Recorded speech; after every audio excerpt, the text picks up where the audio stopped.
Okay Shivani, నీకు question. నువ్వు అపరిచితుడు చూసావా? చూసాను. శంకర్స్ ఫిలిం అపరిచితుడు. కొంచెం కొంచెం ఐడియా ఉంది నాకైతే. ఓకే, వాట్ ఇఫ్ అలాంటి క్యారెక్టర్ మన కాలేజ్ లో ఏంటి మన ఆర్ట్స్ కాలేజ్ లో ఒకడు ఉన్నాడంటే నువ్వు నమ్ముతావా? నమ్ముతాను. ఎవరతను? ఒకడు ఉన్నాడులే. ఎవరు? అమ్మాయికుడు కానీ అమ్మాయికుడు. ఓకే, మరి పిలుస్తామా అతను ఎవరైతే? సరే పిలుచుదాం. So let's welcome Lokesh from department of linguistics.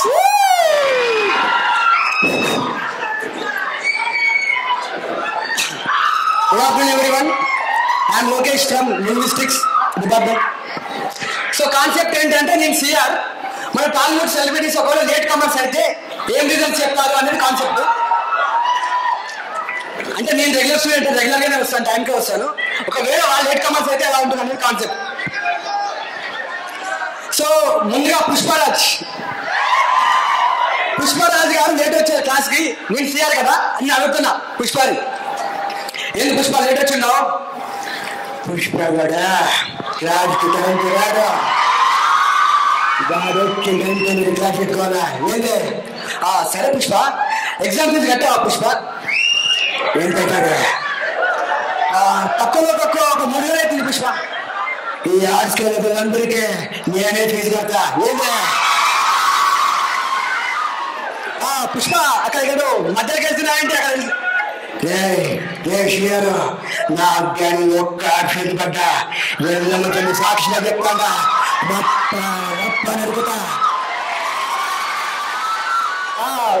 Pushpa class నుంచి బయటికి వెళ్ళాడు. పుష్ప ఏంటి అలా వెళ్తున్నారు మీరు? మా శ్రీవెళ్ళే చిన్న క్లాస్ వెయిట్ చేస్తా ఉంటాడు, అందుకే పోతాడా అని పుష్ప వెళ్ళిపోయాడు. నెక్స్ట్ రామ్ గోపాల్ వర్మ అనే కాలేజ్ ముందు వెయిట్ చేస్తున్నాడు. వర్మ గారు మీరెందుకు ఇక్కడ కాలేజ్ బయట వెయిట్ చేస్తున్నారు? ఇప్పుడు క్లాస్ లో ఉంటే ఒక అమ్మాయినే చూడొచ్చు, కాలేజ్ బయట ఉంటే ప్రతి డిపార్ట్మెంట్ లో ఉన్న అమ్మాయిలందరినీ చూడొచ్చు.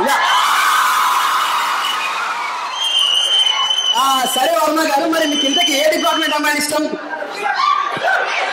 ఐ థింక్ నాకు psychology, English, journalism, Telugu, Hindi, English, linguistics, archaeology, history, ఇలా ప్రతి డిపార్ట్మెంట్ అందరూ అమ్మాయిలు నాకు ఇష్టం.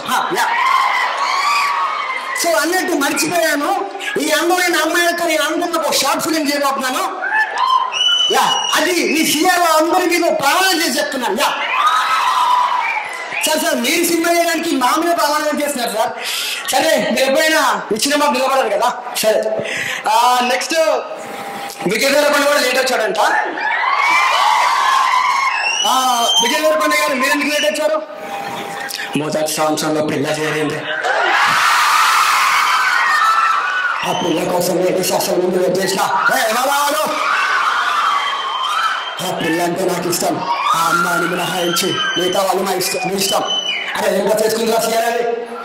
తెల్లడి దుస్తులు ధరించింది, 5 సంవత్సరం gulab jamun.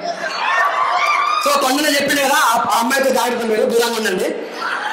Next most irregular student ఎవరంటే ఎస్జే సూర్య, గేమ్ చేంజర్ మూవీలో ఉంటారు కదా, ఆయన మోస్ట్ ఇర్రెగ్యులర్ స్టూడెంట్. ఆయన అసైన్మెంట్స్ రాయడు, పీపీటీ చేయడు, ఇర్రెగ్యులర్ స్టూడెంట్, అసలు రెగ్యులర్గా రాడు. సూర్య నువ్వు ఇలా అయితే నేను అడ్మిట్ చేయలేదా?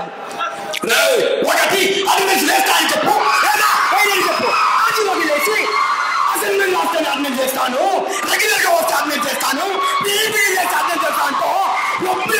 మళ్ళీ మళ్ళీ అనుకుంటున్నావు. ఓకే సూర్య గారు మా ప్రిన్సిపల్ సార్ ఇక్కడ అరిస్తే నేను చెప్తాను సార్కి అని వెళ్ళిపోయాడు. నెక్స్ట్ చిరంజీవి గారు క్లాస్ లోకి రాకుండా కరెక్ట్గా తిరుగుతున్నారు. చిరంజీవి గారిని పలకరిద్దాం.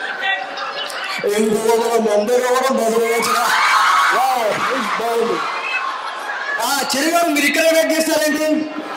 విజయ్ శాంతి కోసం వెయిట్ చేస్తున్నా. ఓ అవునా, సరే విజయ్ శాంతి ఎక్కడుందో తీసుకెళ్తాను, వస్తాను. ఇలా ఉండదు. నెక్స్ట్ ఓకే ఇప్పుడు నుంచి రోలర్లు వస్తారు. పవన్ కళ్యాణ్ కూడా లేట్ వచ్చారు.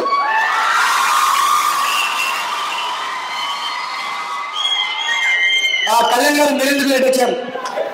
వాస్తవానికి ఆ శాస్త్రీయ దూరం దానంతో వర్షం మొత్తం పోదా చేతులు బంధువులకు కొన్ని కూలు లేదా ధైర్యం ఉంది, ధైర్యం ఉంది.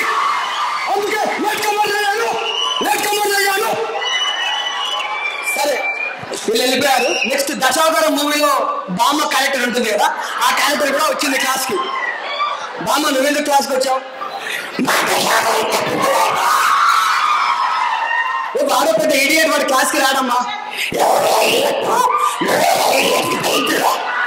ఓ బామ్మ వద్దులే అని అప్పుడే మన ప్రిన్సిపల్ సార్ వచ్చారు. Principal sir with due respect to principal sir. So principal sir regular గా క్లాస్ చెక్ చేశారు కాబట్టి వీళ్ళందరూ పారిపోయారు. సో ప్రిన్సిపల్ సార్ వచ్చారు. ఒకవేళ ప్రిన్సిపల్ సార్ మాట్లాడితే ఎలా ఉంటుంది? కాసింగ్ సార్, ఆర్ట్స్ కళాశాల విద్యార్థులు యాన్యువల్ డే చాలా చక్కగా చేస్తున్నారు. మొన్న నేషనల్ కాన్ఫరెన్స్ కూడా చాలా చక్కగా చేశారు. జీవితం అనేది ఒక రంగుల ప్రపంచం లాంటిది. మన జీవితంలో ఇటువంటి కొత్త కొత్త కార్యక్రమాలు జరుగుతూ ఉండాలి, అప్పుడే మనం బాగుంటాం.